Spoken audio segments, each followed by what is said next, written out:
is up? Bienvenue sur le podcast Conversation Awesome avec Karmakin. Mon nom est Claudia et ma mission avec ce podcast est de t'amener dans un monde d'inspiration, de découverte et d'apprentissage. À travers des épisodes solo ou avec invités, en français and in English, attends-toi à une panoplie de sujets et d'histoires variées en lien avec la santé, les habitudes de vie, le développement personnel et spirituel et tout ce qui peut t'aider à vivre une vie awesome, épanouie selon tes termes.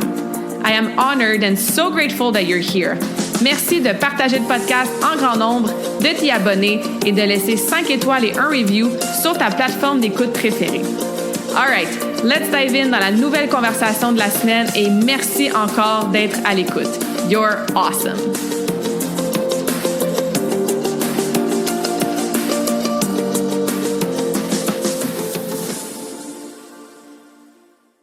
What is up? J'espère que vous allez bien, que vous êtes en pleine forme. Bienvenue dans la nouvelle conversation awesome de la semaine. Bienvenue sur le podcast si c'est ta première fois. Re-bienvenue si tu es ici à chaque semaine ou de temps en temps.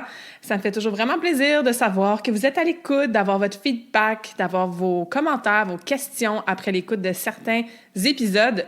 Donc, as always, n'hésitez pas à me taguer sur les réseaux sociaux, à partager les conversations awesome avec une personne, 10 personnes, 100 personnes.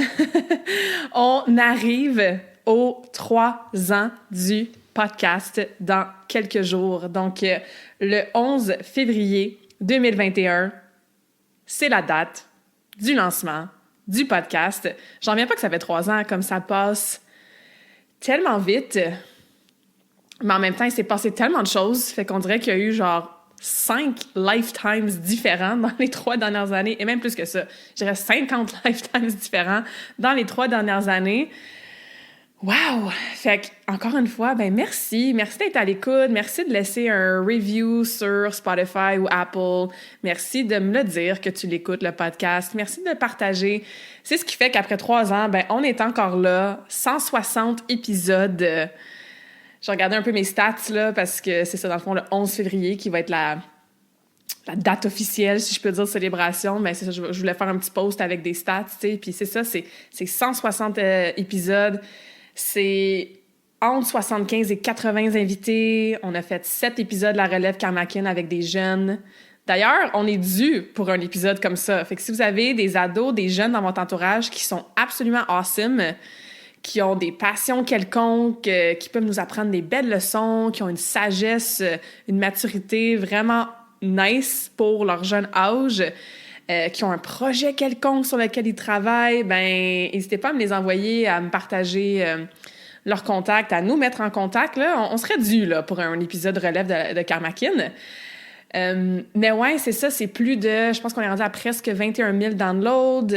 Ça grandit tranquillement, mais sûrement. C'est pas une plateforme qui est nécessairement facile, je dirais, de faire grandir de façon exponentielle.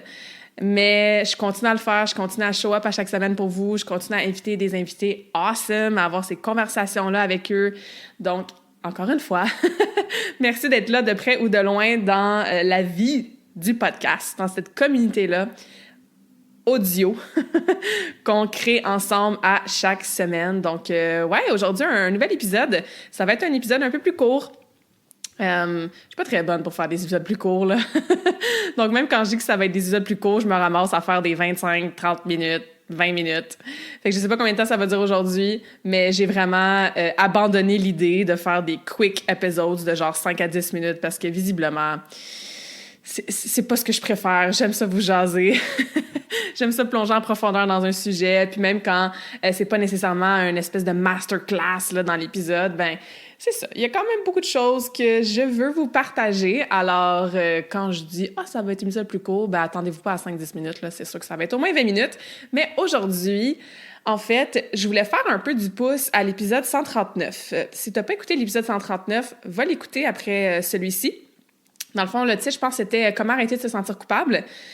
Et dans l'épisode, je parlais de, un truc ou plusieurs trucs pour arrêter de se sentir coupable, mais avec une espèce d'explication, de perception, de vision de ça, en lien avec les mots qu'on utilise au quotidien puis les associations qu'on a à ces mots-là. Fait qu'entre autres, j'avais parlé de prendre soin d'eux. Tu sais, dans le sens qu'il y a beaucoup de femmes que quand ils prennent soin d'elles, ben ils se sentent coupables parce qu'ils se disent « Ah, je devrais être en train de prendre soin de mes enfants, mon conjoint, mon entreprise, ma maison, mes tâches ménagères. » Fait que quand je prends soin de moi, ben quand je prends du temps pour moi ou que je me priorise, je me sens coupable parce que j'ai l'impression que je devrais être en train de prendre soin de quelqu'un d'autre ou de quelque chose d'autre.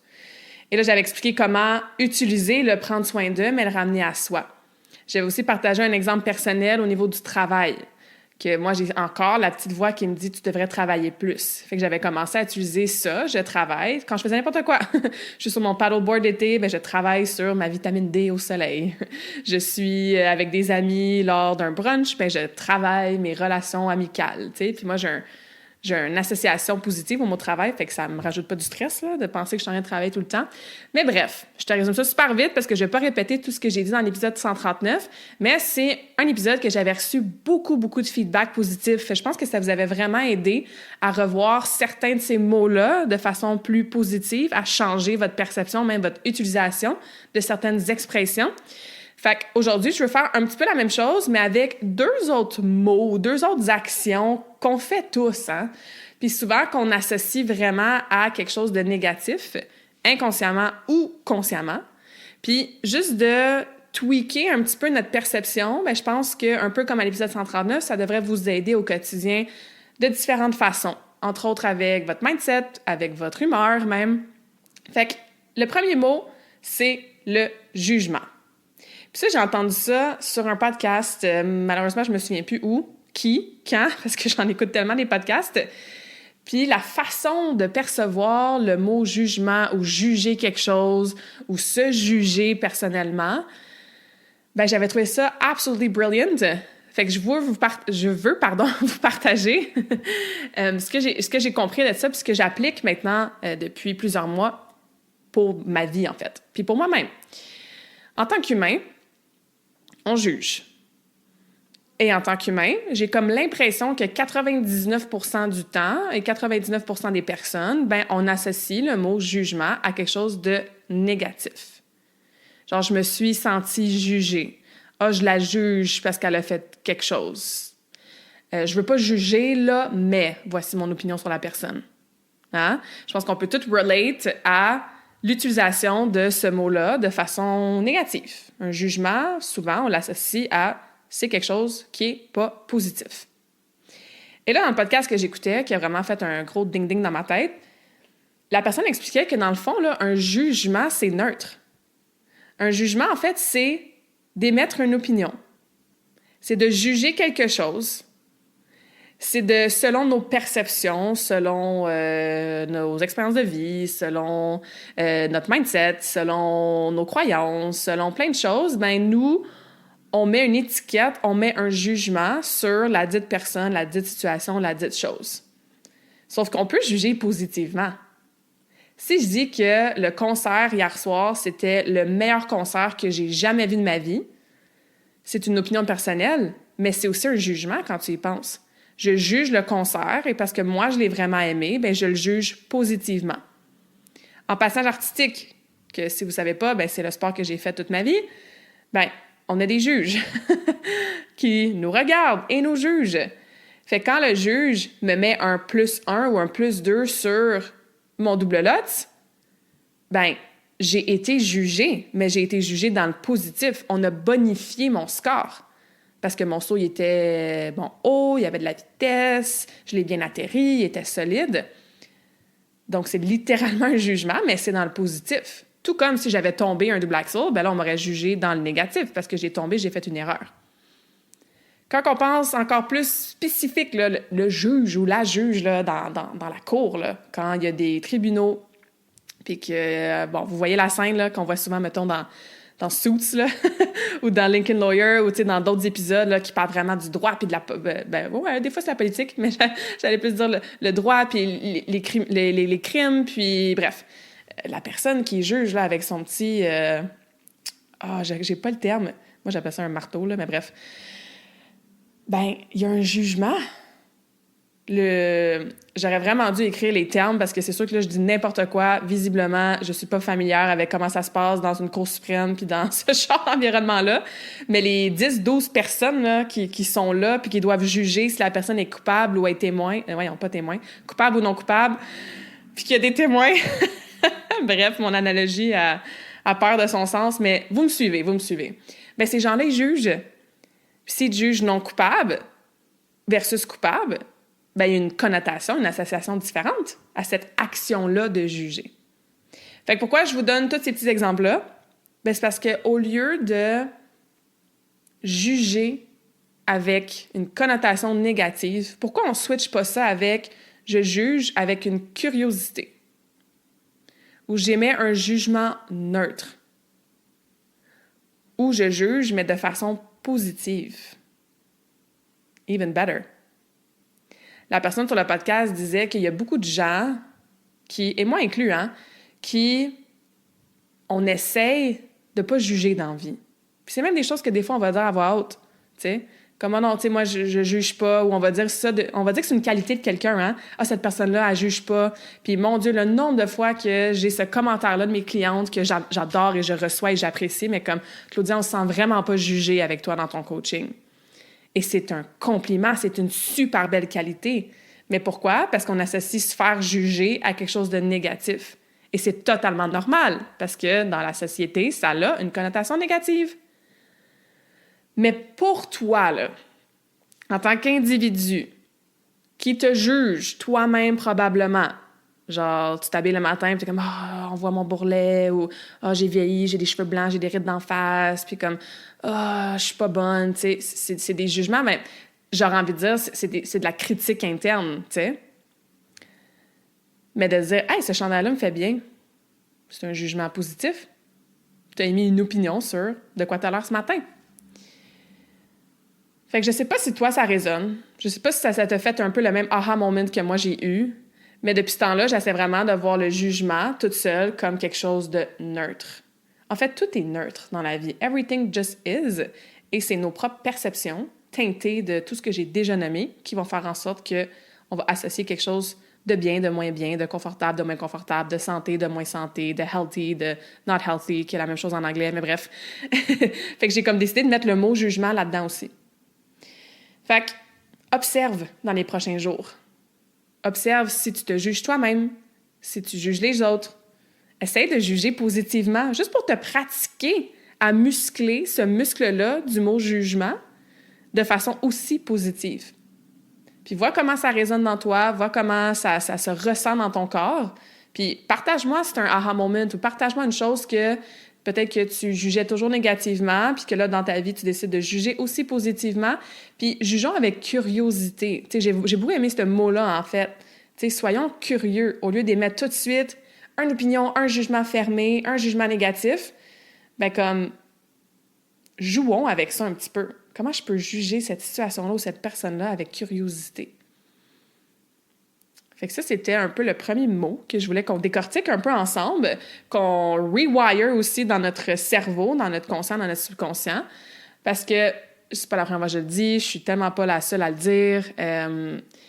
Littéralement, les mots auxquels tu penses, que tu dis, que tu écris et que tu communiques, ben ça crée ta réalité. Il y a d'autres choses qui créent ta réalité, ta fréquence énergétique, entre autres, mais les mots qu'on utilise, ça crée littéralement notre réalité.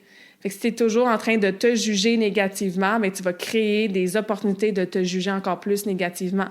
Si tu es toujours en train de juger quelque chose d'autre ou une autre personne, bien, ça se peut que tu crées des relations où est-ce qu'il y a beaucoup de jugements peut-être plus péjoratifs. Donc, ramenons ce mot-là un petit peu plus neutre et voyons que de l'autre côté du spectre, bien, il peut être actually awesome, ce mot-là. All right? Good.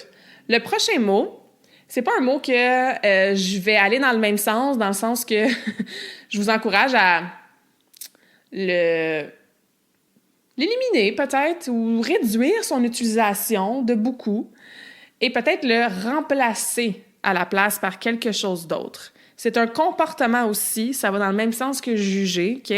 Et ce mot-là, ben, c'est chialer. Hein? Chialer, encore une fois, ça a une connotation très négative.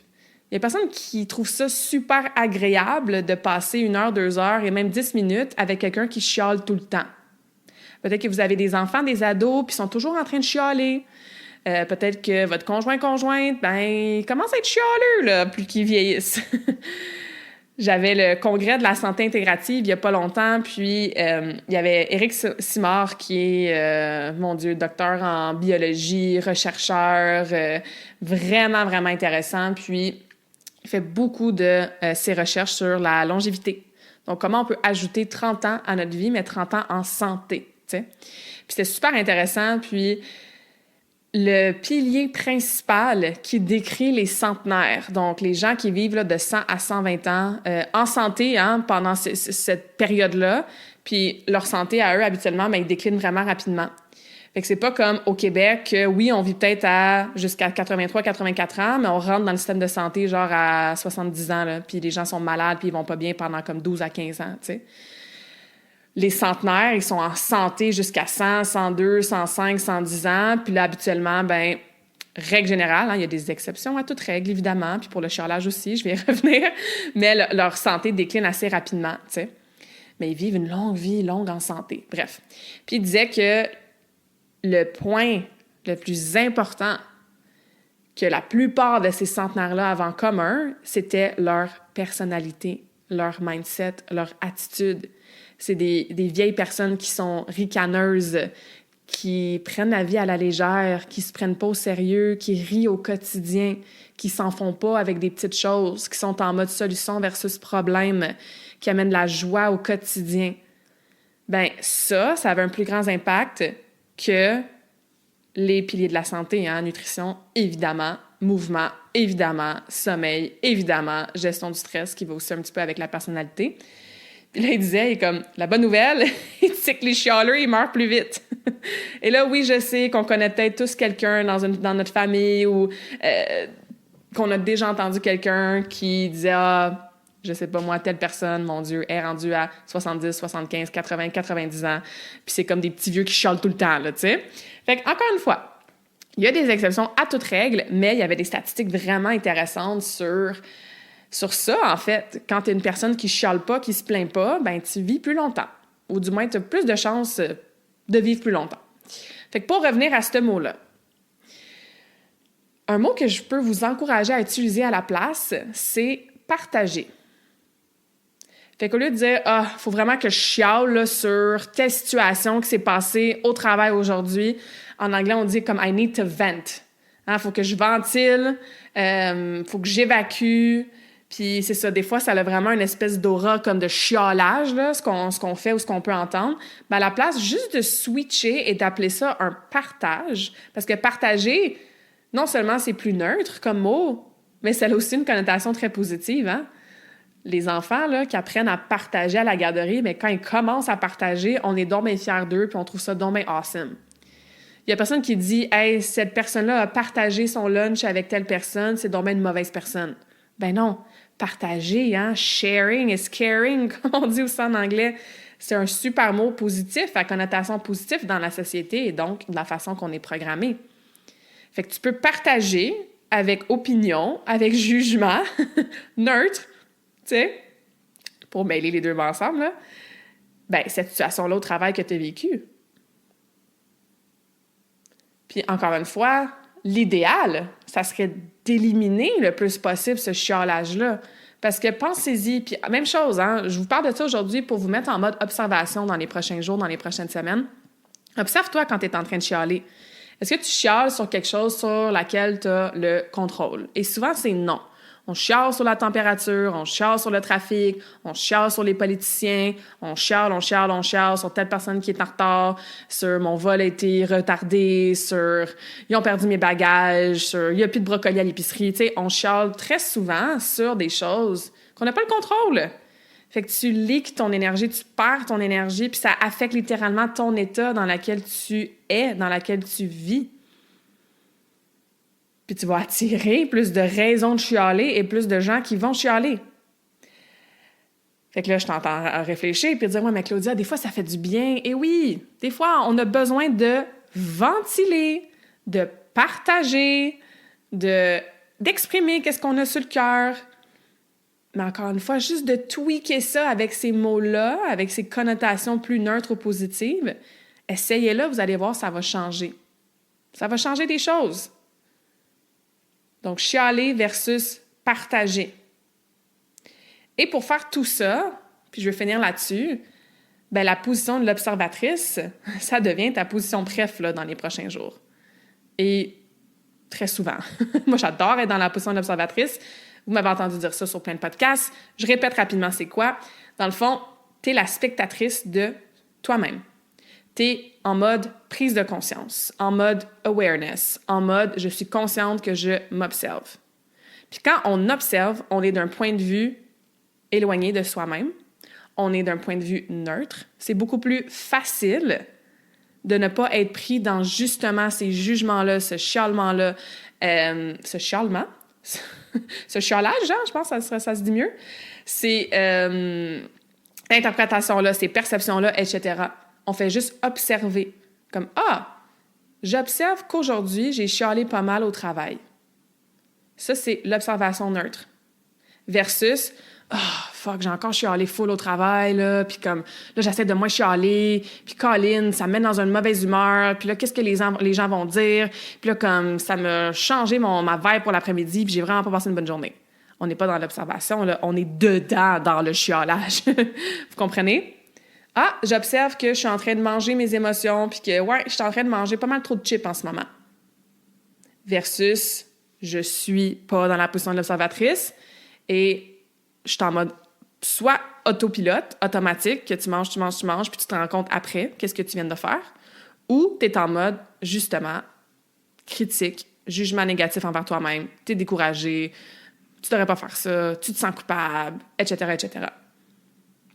Fait qu'on prend un step back, on s'observe, on est comme la spectatrice de ces comportements-là, de ces habitudes-là, de ces réflexions-là, de l'utilisation de ces mots-là. Et comme on n'est pas dedans, ben on n'est pas non plus attaché aux émotions que ça peut causer, que j'ai déjà nommées, hein, culpabilité, se décourager, être frustré, etc. Puis quand on est plus grounded, on est plus enraciné dans la position de l'observatrice, on est moins influencé par ces émotions-là et on ne fait que les vivre, les observer, mais on ne devient pas cet état-là, bien, c'est beaucoup plus empowering après.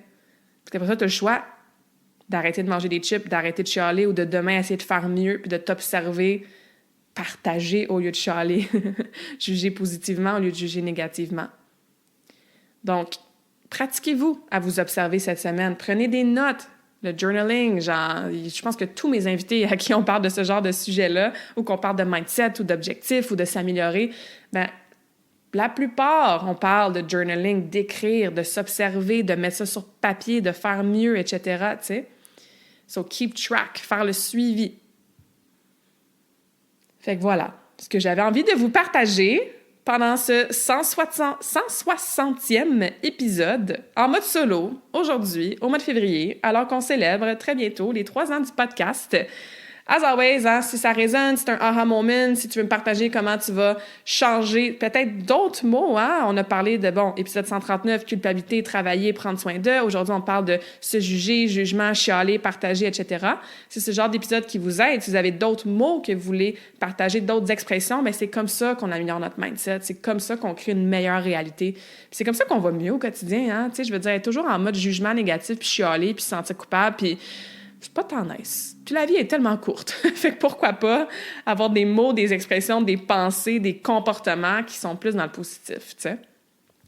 Donc voilà, je vous laisse là-dessus. Je vous laisse avec le quote, évidemment, de fin d'épisode. Si on continue ça là, pour la quatrième année du podcast, c'est toujours des belles façons de finir les conversations awesome. Donc, le quote que j'ai choisi aujourd'hui, je vais vous dire un peu pourquoi après, là. Observation is listening with your eyes. Donc, l'observation, c'est d'écouter avec ses yeux. Puis tu vas être comme, on écoute avec nos oreilles d'habitude. Tu sais, dans la vie, là, on a 2 yeux, 2 oreilles, une seule bouche. Peut-être pour une raison. Peut-être qu'on est fait pour plus écouter. Écouter avec nos oreilles, écouter avec nos yeux via cette observation-là. Et peut-être être moins dans justement juger, parler, puis etc. Il y a évidemment, ça a sa place, là, s'exprimer à fois mille, là, absolument. Mais prenons le temps de s'observer. Prenons le temps d'observer. S'observer, observer. Toi, les autres, la situation, les situations, les gens autour de toi, ton environnement. Puis vous allez voir que plus on observe, ben c'est ça, écouter avec ses yeux. Fait que faites-moi signe. Partagez-moi ce que vous allez observer, ce que vous allez entendre avec vos yeux dans les prochains jours.